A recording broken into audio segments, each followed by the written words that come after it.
Hi, Jeff. Mr. Phillips. Hi, Mr. Phillips. Sorry, Jeff. Nice to see you.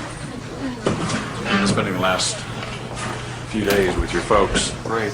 Talking about a lot of different things. Hey, you're lucky it came up on a day when there's no snow. It was snowing like crazy all weekend. Is that right? Yeah. How are things going here for you? Slow and steady. Nothing out of the ordinary, really. You've read the book?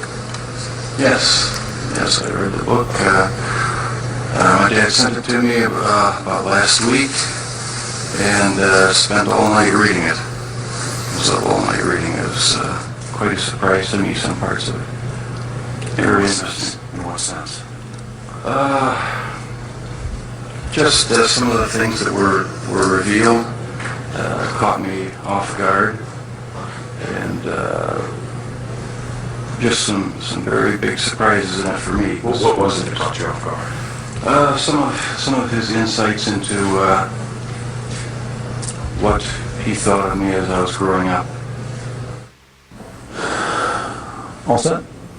Everybody ready? Okay, let's take a deep breath. Your dad comes here to visit about once a month, but I get the impression that the two of you don't talk a lot about everything that happened, about the crimes in particular. No, we don't discuss that because it's been gone over so thoroughly in the papers and the media that there's just really no point in going into any in-depth talks about it.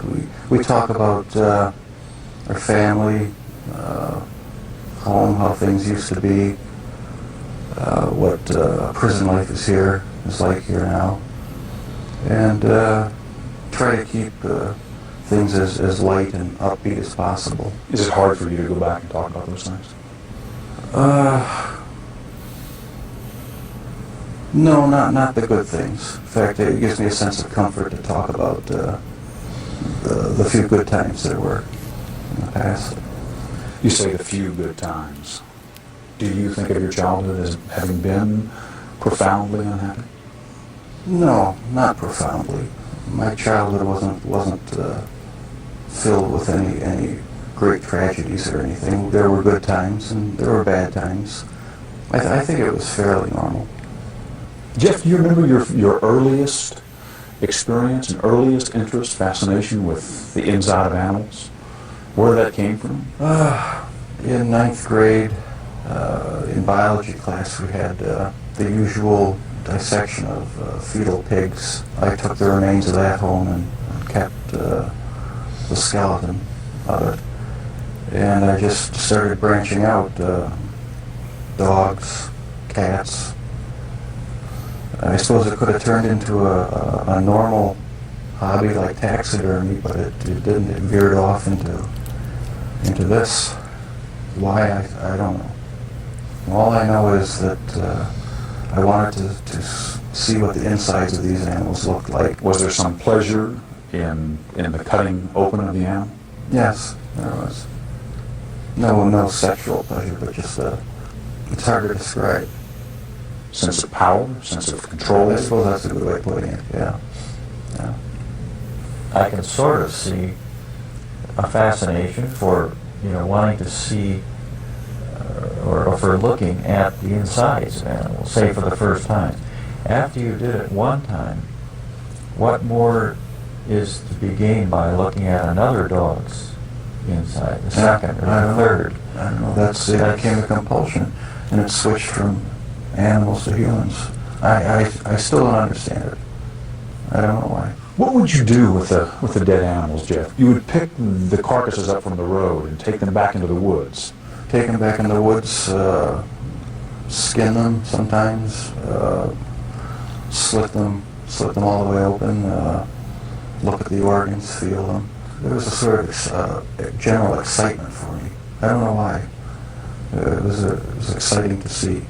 One of your dad's biggest questions is when you began to slip away, when you crossed over into this world of obsession or dark fantasy from which you just couldn't return. Can you pinpoint that? Is there a sense for when that really began to happen with you, Jeff? I think it was around age 14 or 15. Started having obsessive thoughts of violence intermingled with sex. And it just got worse and worse. I didn't know how to tell anyone about it, so I didn't. I just kept it all inside. Do you have any sense for where that was coming from? No. No, I've talked with a few psychologists about it. They have their theories, but they don't have any concrete answers either. Do you have a theory? No, not really. I don't know where it came from. I probably will never know. But I never dreamed that it would become a reality. Comprehend.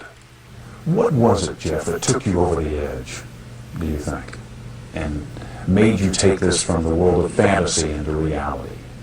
From 15 on, I had this reoccurring fantasy of meeting a hitchhiker on the road and of taking him hostage and doing what I wanted. About 3 years later, I was 18 years old, driving home. I saw this hitchhiker about a mile from my house. Thought to myself, should I stop and pick him up, or should I just keep on going? I wish I just kept on going, but I didn't. Turned around, picked him up, and that's when the nightmare became a reality. It just seems so bizarre to me that this obsession that I had been thinking about and wanting, just all the parts are there, and they make it possible to make it happen. What happened after you took him to the house? The house was empty.